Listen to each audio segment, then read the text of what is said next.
Bonjour à tous. Alors ce tuto fait partie d'une playlist qui est dédiée à l'installation d'un serveur web complet. J'installe ce serveur web sous Linux, plus précisément sur une distribution Ubuntu.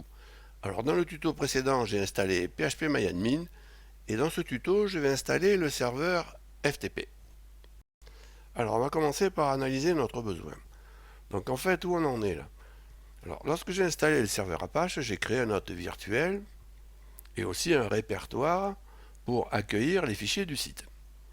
Alors, ce répertoire, il se trouve dans une arborescence qu'on appelle une arborescence publique et qui est ici. Alors, ce répertoire, pour le moment, il appartient à root et il a des droits qui ont été positionnés par défaut.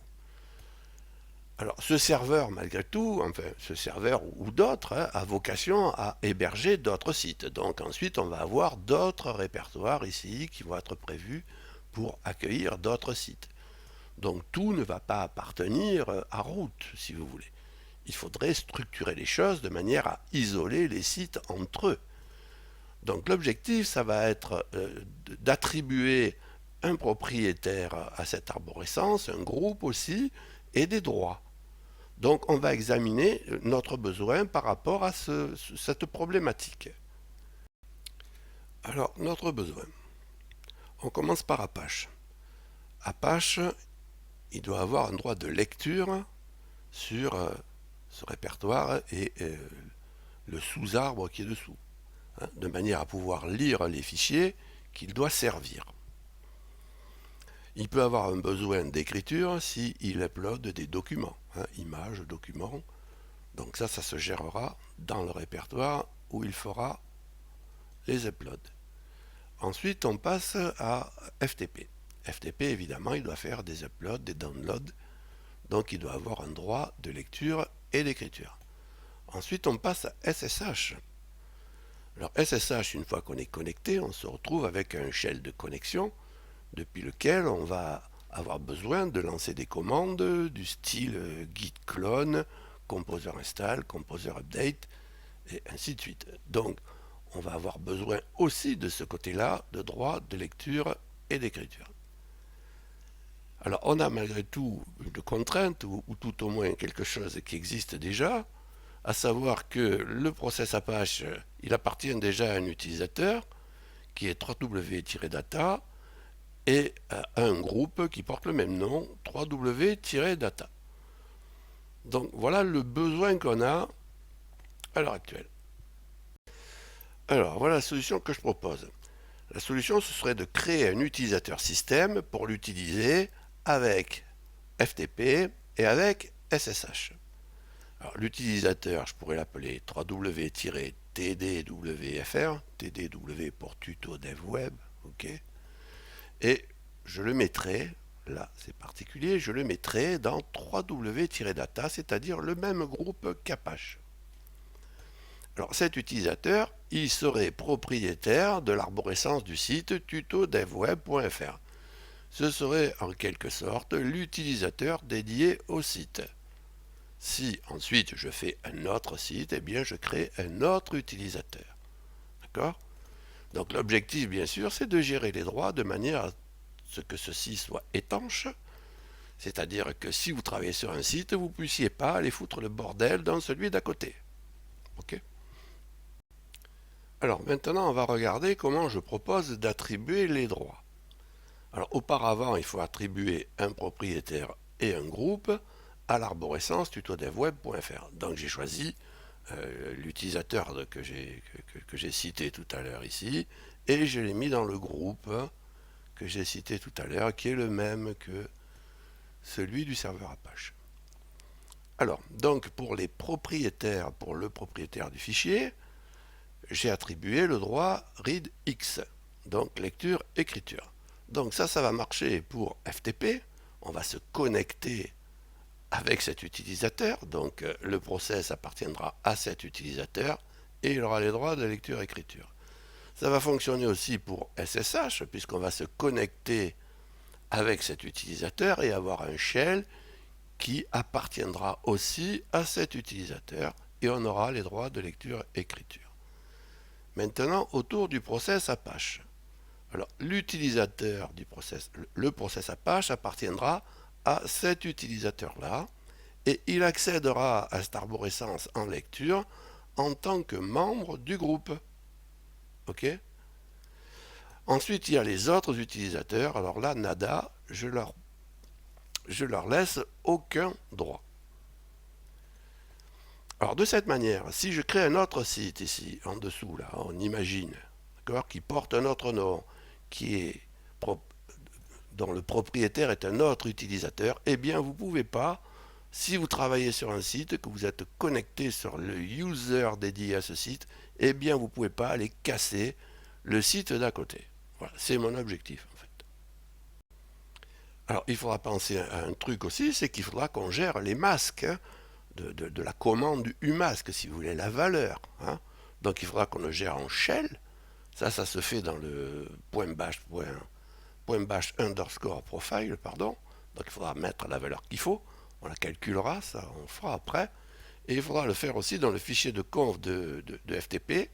D'accord. De cette manière, si vous voulez, lorsqu'on créera des fichiers et des répertoires, ils se créeront avec les bons droits. OK? Alors, on va passer à l'installation de VSFTPD. Alors, j'ai choisi VSFTPD, qui est un serveur qui a été développé par Chris Evans, qui était chargé de la sécurité de Chrome, de Google Chrome. Alors, j'aurais pu choisir ProFTPD. Je ne sais pas ce qui m'a décidé à choisir l'un plutôt que l'autre. Peut-être cette histoire de Chris Evans, j'en sais rien. Alors, par contre, un truc important, c'est que VSFTPD peut gérer ses propres utilisateurs, tout comme le serveur MySQL, si vous voulez. Et ça, c'était présenté au départ, à la création de ce produit, comme une avancée en termes de sécurité. Alors, il se trouve que ce n'est pas la solution que je choisis. Bon, je l'assume, mais ce n'est pas la solution que j'ai choisie. Alors, je vais installer maintenant, enfin, VSFTPD, donc sudo apt install VSFTPD.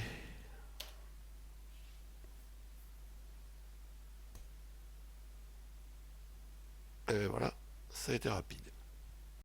Alors de toute façon, après vous verrez que je vais me barricader derrière un firewall et ce ne sera pas un souci. Alors qu'est-ce que je vais faire maintenant? Je vais créer l'utilisateur, donc l'utilisateur dédié au site tutodevweb.fr. Alors je fais un petit clear là. Alors on y va, je vais créer cet utilisateur, sudo user add. Alors 3w-tdwfr. Ça c'est pour son identifiant. Je vais lui mettre un home directory.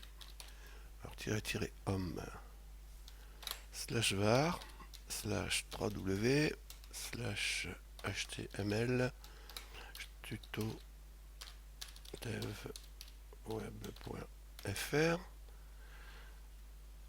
Ensuite, je vais mettre un groupe --gid. Donc là, c'est 3w-data. Et puis, il faut que je lui mette un shell. Alors ça, c'est --shell. Et je vais lui mettre un /bin/bash.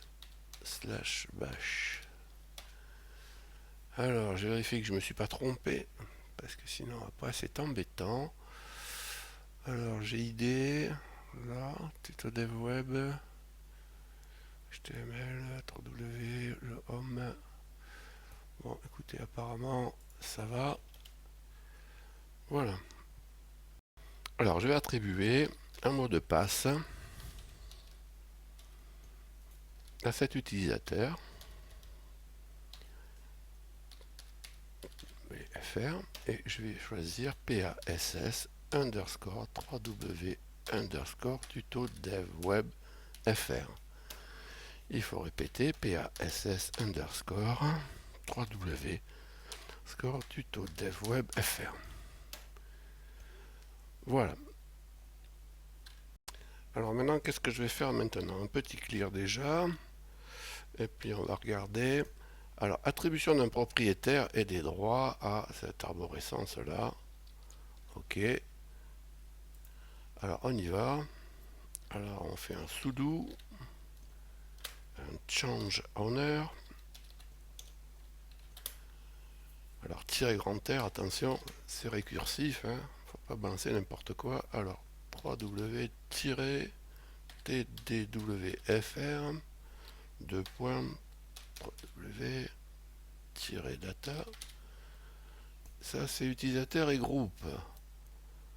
Et ça va être sur slash var slash 3w,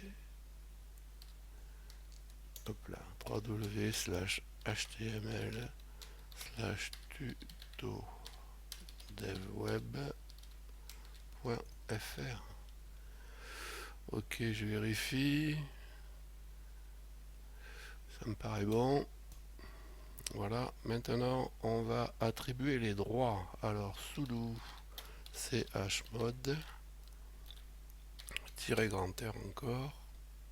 Alors A, on enlève le read, le write, le X, virgule pour les users, on ajoute read,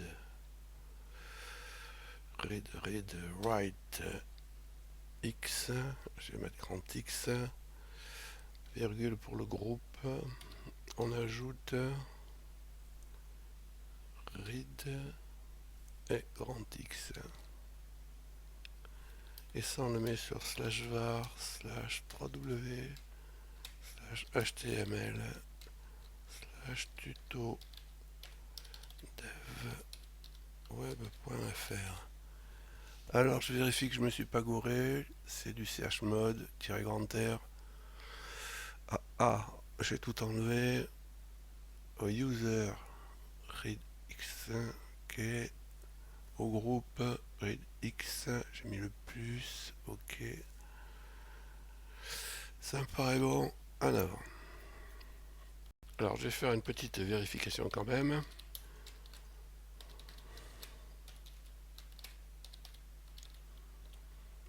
Donc vous voyez que là j'ai le bon utilisateur, le bon groupe et les droits positionnés correctement. Et vous voyez que si je veux aller plus loin, si je veux aller dans tuto devweb.fr, et bien là évidemment il me vire puisque je ne fais pas partie, je ne suis pas propriétaire, je ne fais pas partie du groupe, puisque je suis Ubuntu là.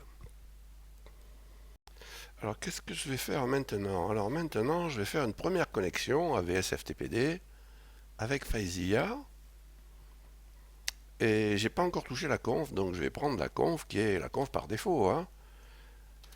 Alors, on va voir ça. J'ai préparé FileZilla. Donc j'ai utilisé le gestionnaire de site, j'ai mis l'adresse IP, j'ai mis le nom d'utilisateur, le mot de passe.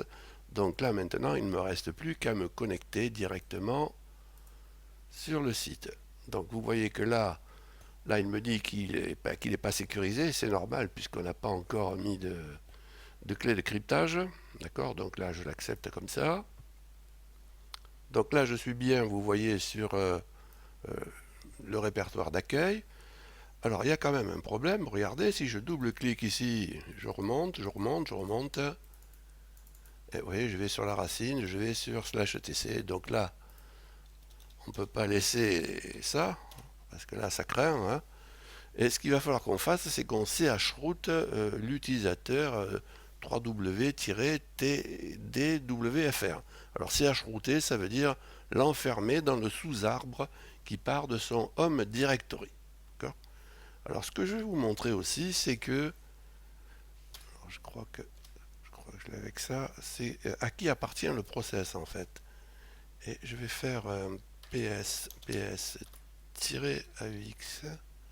et je vais faire un grep de FTP. Peut-être que je vais y arriver avec ça, vous voyez. Donc vous voyez que c'est le process appartient bien, le process FTP, VSFTPD, appartient bien à cet utilisateur-là. De plus, ça veut dire qu'il ne peut pas tout écrire là.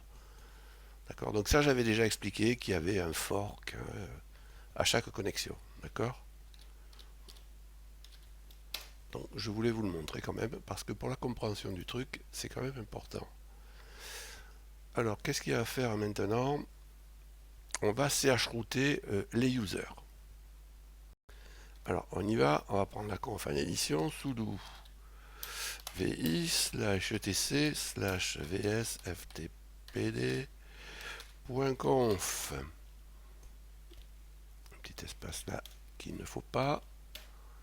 Voilà, oula, il n'y voit pas grand chose. Alors, colors schem. On va essayer du dark blue.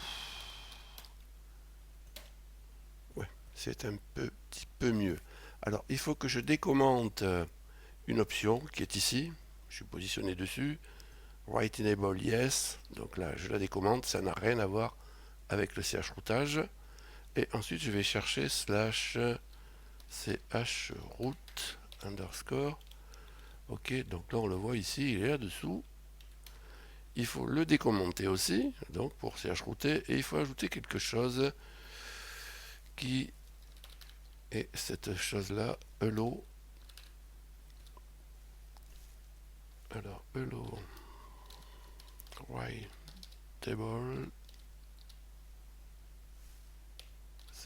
chroot égale yes.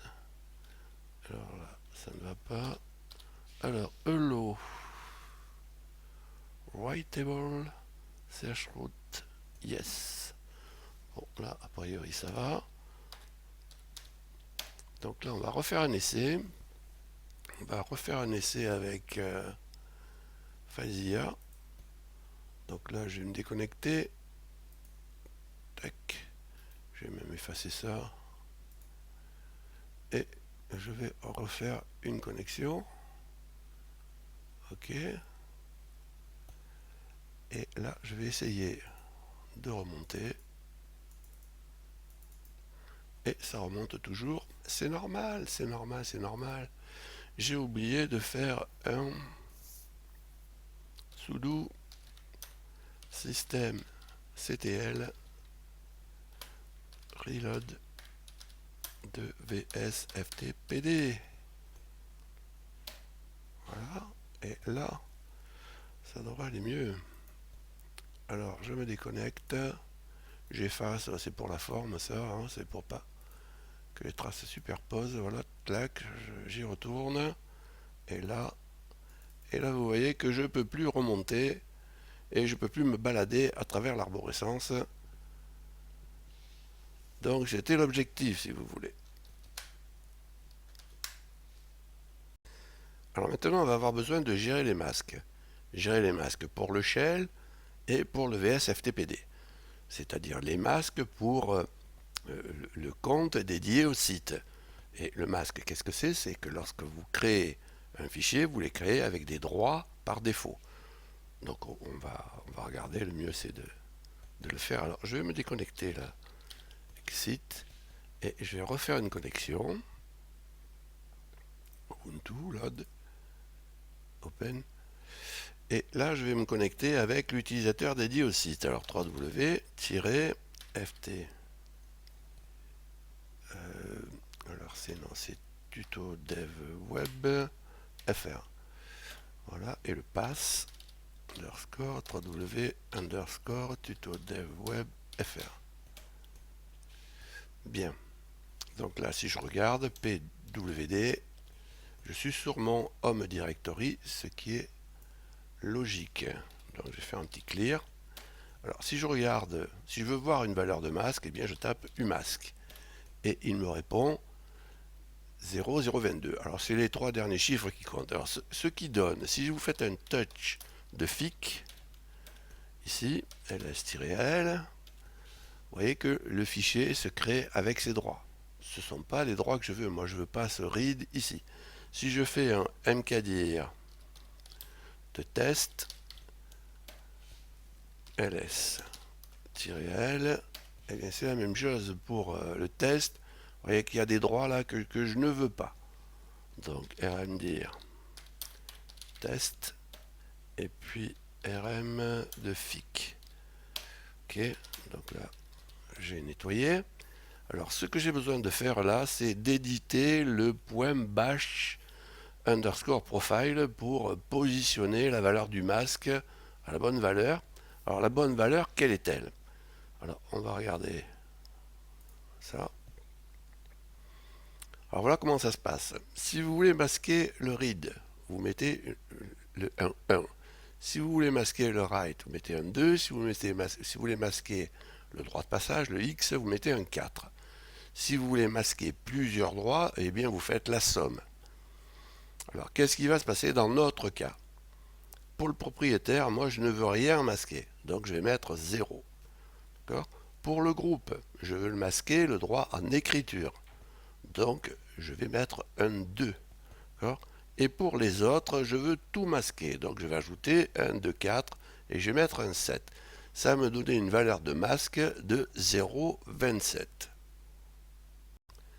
Donc là, je vais éditer le point bash underscore profile. Ouais. Et je vais lui... J'ai pas mis sudo, mais c'est normal, ce fichier m'appartient, donc il ne va pas y avoir de problème. Et je vais mettre la commande umask. Pardon, il faudrait que je fasse insert. Et je vais mettre umask 0,27 de point write de point quit. Et je vais me déconnecter. Et je vais me reconnecter. D'accord. Je vais mettre à nouveau cet utilisateur.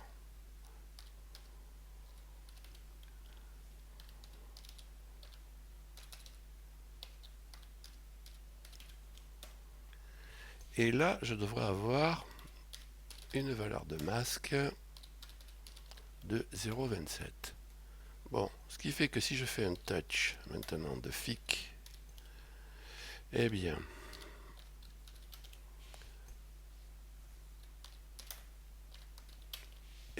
vous allez voir que il est là le FIC. Eh bien, j'ai bien read-write pour le user et read pour le groupe. Et j'ai rien pour les autres. Et si je fais maintenant un mkdir de test, eh bien, ça va être les bons droits aussi, vous voyez. Read-write x, read-x et rien pour les autres. Donc ça, c'est ce que je veux pour le shell et je veux la même chose aussi pour FTP. Donc là, il va falloir éditer le fichier de configuration FTP pour ça. Donc là, je vais me remettre un peu comme il faut.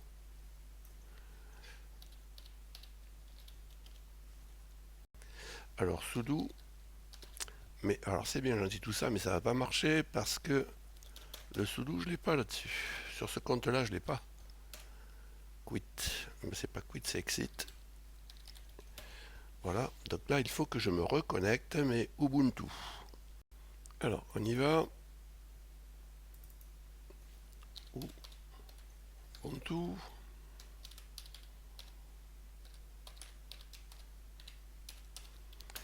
Le mot de passe. On va encore recalibrer. Un petit clear. Et on va faire un sudo slash etc sudo vi, pardon, sudo vi de slash etc slash vsftpd .conf. Ouais, ça c'est bon.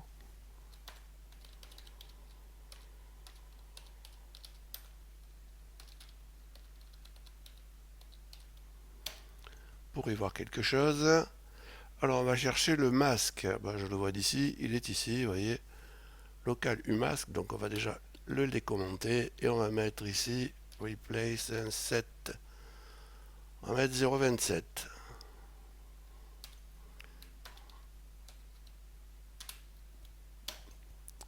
Voilà.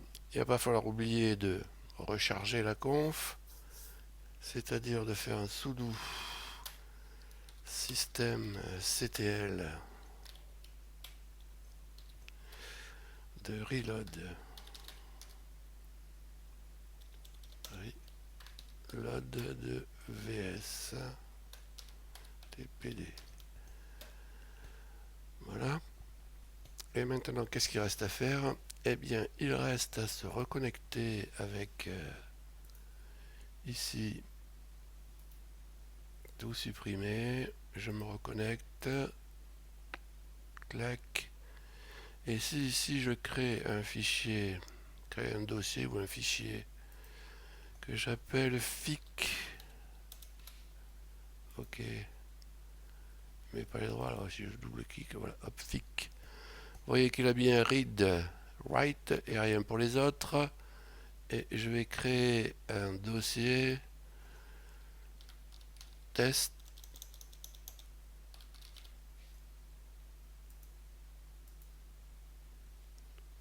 Et là, et vous voyez qu'il a les bons droits. Voilà. Donc on a les droits positionnés par défaut correctement, que ce soit en FTP ou en shell. D'accord? Voilà. Alors on va passer à la sécurisation SSL. Alors j'avais pensé créer un certificat autosigné, c'est ce que j'ai fait sur mon autre serveur, mais en fait c'est absolument pas nécessaire, étant donné qu'on a déjà un certificat d'installer pour le HTTPS, donc on va s'en resservir. Alors on va à nouveau éditer la conf. Je vais aller complètement en bas. Je crois que c'est en bas que ça se passe, si je me souviens bien. Voilà. Alors c'est pas ces certificats qu'il me faut. Bon, SSL Enable il me le faut. Alors en fait je vais effacer tout ça.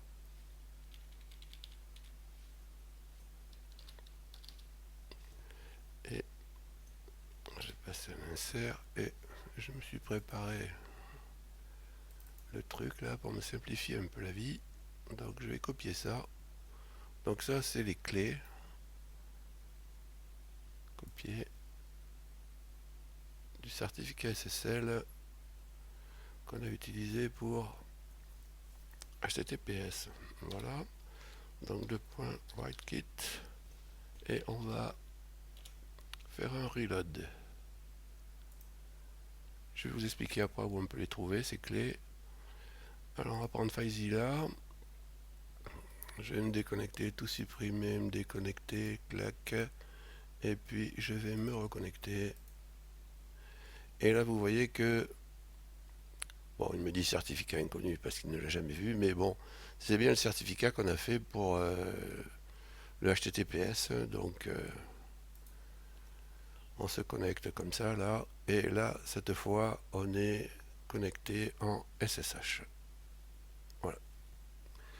Et on a terminé. Alors, si vous cherchez les clés, elles se trouvent dans le fichier /etc /apache2 /site available /tutodevweb.fr le sl.conf.